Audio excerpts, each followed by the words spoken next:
जय हिंद। हम हाजिर हैं आज भारतीय संविधान के भाग संख्या 2 में अनुच्छेद 11 लेकर के। भारतीय संविधान के भाग संख्या 2 जो है नागरिकता से संबंध है और भारतीय संविधान के अनुच्छेद संख्या 2 जो है 5 से लेकर 11 तक है। यह जो है 11 अनुच्छेद जो है लास्ट वीडियो है। इसके बाद हम लोग जो है भाग 3 देखेंगे।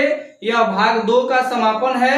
अगर आप लोग जो है अनुच्छेद 1 से लेकर के अगर 10 तक लेकर वीडियो नहीं देखे हैं तो जाकर के मेरे प्लेलिस्ट में पड़ा हुआ है, देख लीजिए। यही कहता है भारतीय संविधान के अनुच्छेद संख्या 11 कि संसद को नागरिकता से संबंधित मामले पर कानून बनाने का अधिकार है। यानी हमारे भारतीय संसद को यह अधिकार है कि किसी भी नागरिकता संबंधित मामले पर हमारी ये भारतीय संसद उस पे कानून बना सकती है। दूसरा कहता है अतः नागरिकता संघ सूची के विषय है। जो नागरिकता विषय है यह संघ सूची का विषय है। अब आप कहिएगा कि नागरिकता जो है संघ सूची के विषय है, संघ सूची क्या होता है? तो संघ सूची वह होता है कि किसी भी राष्ट्रीय मामले पर कोई भी कानून बनाना हो तो हमारी भारतीय संसद जो है, हमारे भारतीय केंद्र सरकार जो है उस पर कानून बनाने का काम करेगी, जो संघ सूची के विषय है।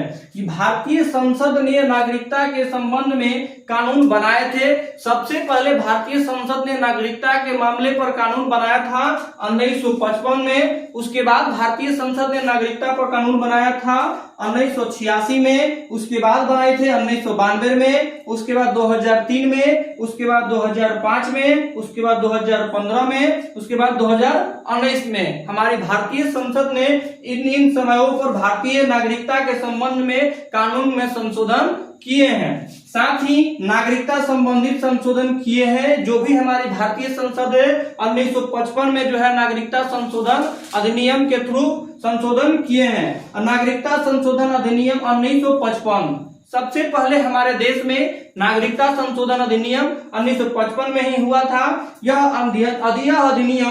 इस अधिनियम के कहा गया था कि भारत के नागरिक 5 तरीके से नागरिकता प्राप्त किया जा सकता है। यदि आप भारत के नागरिक हैं तो 5 तरीका से भारत में नागरिकता प्रदान कर सकते हैं। वह कौन कौन सा 5 है? पहला, जन्म के आधार पर, आप जन्म के आधार पर भारत के नागरिक हो सकते हैं। दूसरा, वंश के आधार पर आप भारत के नागरिक हो सकते हैं। तीसरा, पंजीकरण के माध्यम से आप भारत के नागरिक हो सकते हैं। चौथा, देशीकरण के माध्यम से, यानी आप इस देश के निवासी है, देशीकरण के माध्यम से। और पांचवा, किसी भूभाग को अगर आप भारत में मिला देते हैं, यानी किसी विदेशी राज्य को भारत में मिला देते हैं, तभी आपको नागरिकता का प्रावधान है कि आप भारत के नागरिक बन सकते हैं। यह मेरा अंतिम जो है नागरिकता भाग 2 का नागरिकता से संबंधित रखने वाला 11 अनुच्छेद जो है अब कंप्लीट हुआ। इसके बाद हम लोग देखेंगे भाग 3 और नागरिकता 12 से स्टार्ट करेंगे। आप लोग अगर नहीं देखे हैं तो मेरे प्लेलिस्ट में 1 से लेकर के 10 तक रखा हुआ है वीडियो, जाकर के आप लोग देख लीजिए। जय हिंद, जय भारत।